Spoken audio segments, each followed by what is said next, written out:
Hey, what's up, everybody? Mark Henninger from Sound and Vision and Stereophile. I'm here at Audio Advice Live 2025 with Richard Latovsky, madVR Labs, and what he's going to do is take us through the new features debuting this year. Here, would you say yes? Here, and this is the debut? Sneak peek. All right, sneak peek. Let's go. Hello, thanks, Mark. As he said, I'm Richard Latovsky, co-founder and CEO of madVR Labs. We're here at Audio Advice Live. We're very excited. It's our fourth consecutive show. It's a fourth consecutive year here. And this year I got something very special to show you, which is a sneak peek of the madVR Envy's new dynamic subtitle overlay coming soon to any Envy Core Premium, Envy Pro, and Envy Extreme. So if you step over here, we're going to talk about real quick what some of the highlights are of the Envy, and then we'll get into what the dynamic subtitle overlay is all about. So the Envy is essentially going to give you motion AI, which is the world's first AI-based motion interpolation. We didn't invent motion interpolation, but we like to say we're trying to be the first to perfect it.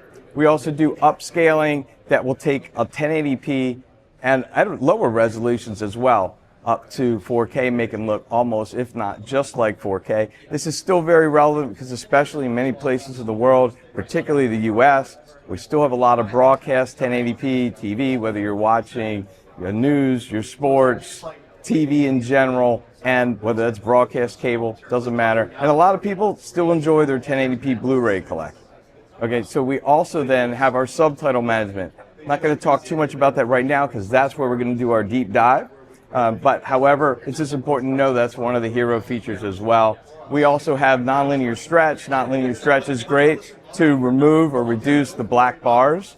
Whether you're on a 16:9 screen and you're watching and you've got these big black bars, you can shrink those by about half, not notice it, and create that more immersive experience. Or whether you have a scope screen when you're watching news, sports, you can widen it and get a much more immersive viewing experience.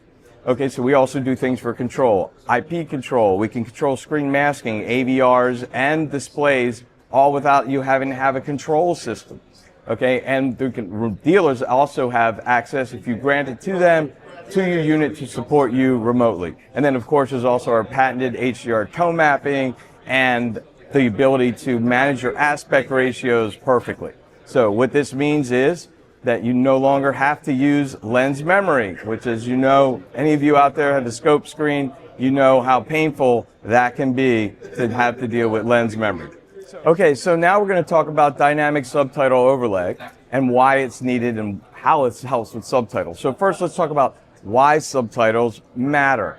Some of you, that may resonate right away. Others may be wondering. So there's been a huge rise in the popularity of subtitles. And there's lots of studies out there that show that a significant percent of adults are using subtitles more so than ever before, including, interestingly, you have young adults from 18 to 35, 50%, not 1-5, but 50% are using subtitles. So it's not just about accessibility or having difficulty hearing, but it's about storytelling, picking up cues, understanding more about what's going on, and comprehending more about the story this way.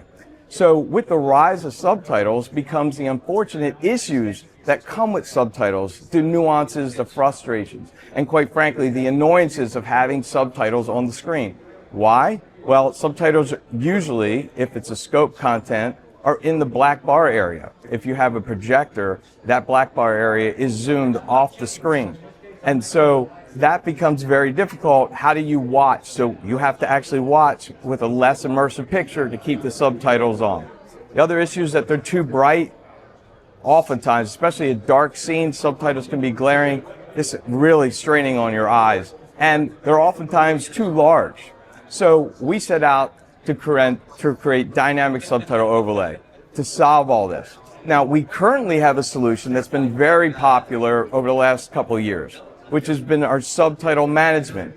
This has been a great solution in that we will dynamically shrink the image to fit the subtitles and bring back the black bar during the dialogue.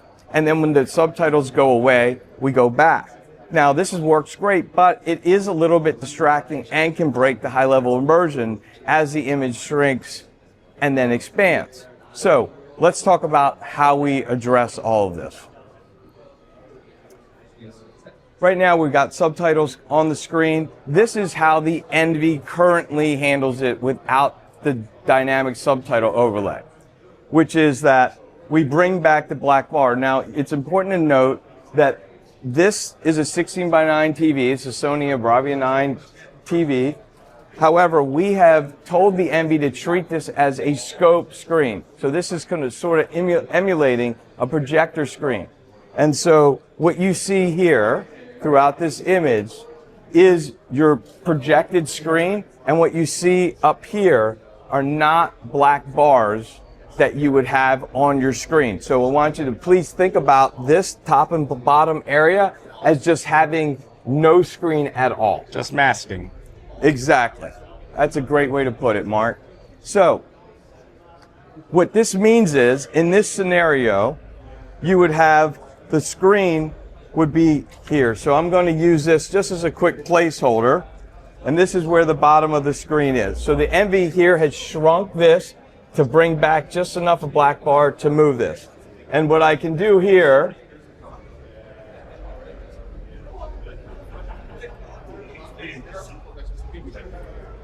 this is what it would look like without any subtitle handling from the Envy. Okay? What happened to our bottom subtitle? It's missing.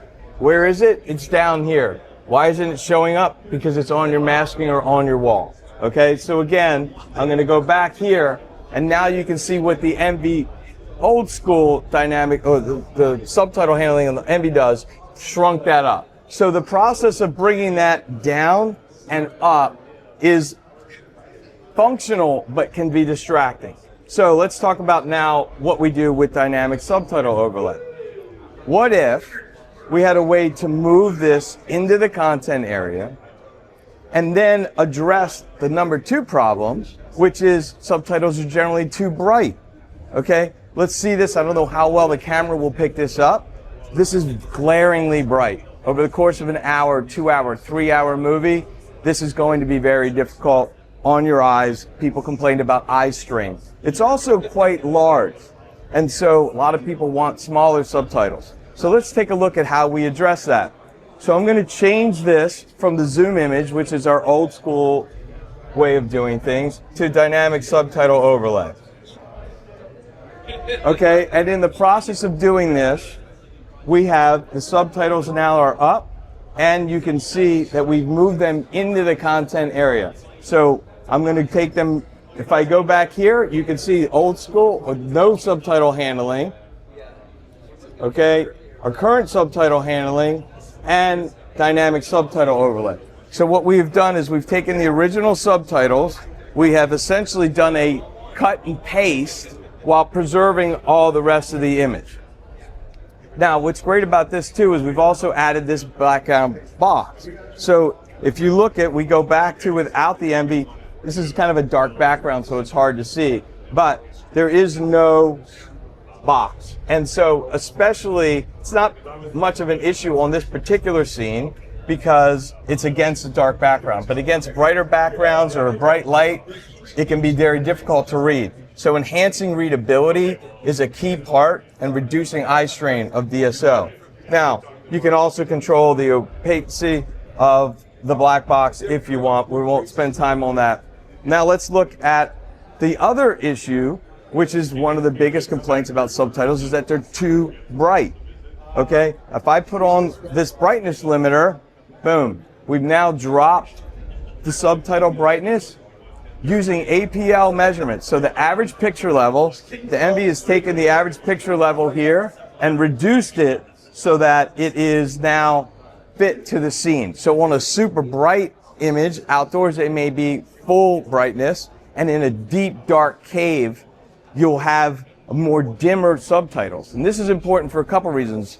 Number one, if you have a projector in particular and you're sitting in a dark room, it's a dark scene, you don't want to fill the whole screen and the whole room up with video.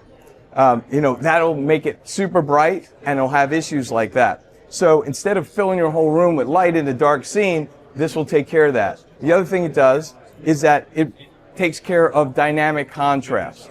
Okay, so a lot of projectors have a dynamic contrast system. So let's say a scene, dark cave scene like we're talking about, it's got 20 nits. It's very dark, but yet if you put the subtitles in there, it's bright, it throws off its algorithms, because what a projector will do, let's say laser dimming, is it'll say, oh, I only need 20 nits of brightness. I'm at 200 at my normal 70% setting, let's say. It will drop the laser level down to give just enough for 20 nits. Gives you deeper, darker blacks, better contrast, and keeps the room nice and dark for a better viewing experience. However, if you're sending super bright subtitles that are also large into the picture, the display is not going to know what is subtitles and what isn't, and it's going to say, oh, this isn't a 200 nit scene, this is a 200 nit scene, and it will interfere or could impact the effectiveness of the dynamic contrast. And then the other thing, of course, is eye strain. You know, having a super dark scene and then having this in your eyes is really difficult. And this is important because some people want the subtitles on. Sometimes you're watching with someone, a friend, your partner, whoever it may be, that doesn't want the subtitles on, right? And you sort of have to have them on for the person that needs them on, whether it's for storytelling, enhancing, or accessibility and being able to hear. So what we often hear is, I really like subtitles, but they're too bright, they bother my eyes, they interfere too much with the image. So that's the whole point of this, is to create this harmonious look. And so we take it one step further, and we have not just the ability to set different colors, but what's been a really big favorite here of the crowd that we've been showing is our adaptive option. Okay? And I don't know how well the camera can pick up these subtle tones, but what it's doing is it's now, in addition to looking at the APL of the scene, it's also looking at the overall picture tone and the palette. And it's taking the most predominant color and tone and putting that in here. And what this does is it creates this harmonious view of how everything is, so it blends in. Instead of this being white, and especially bright white, it's now matches the tone. So if you're not really looking at the subtitles, it still looks blended. It doesn't draw your eye to it. But if you do need the subtitles and you are looking at them, you've got your eyes down here and it all fits together instead of clashing. Now, let's take a look at that in action.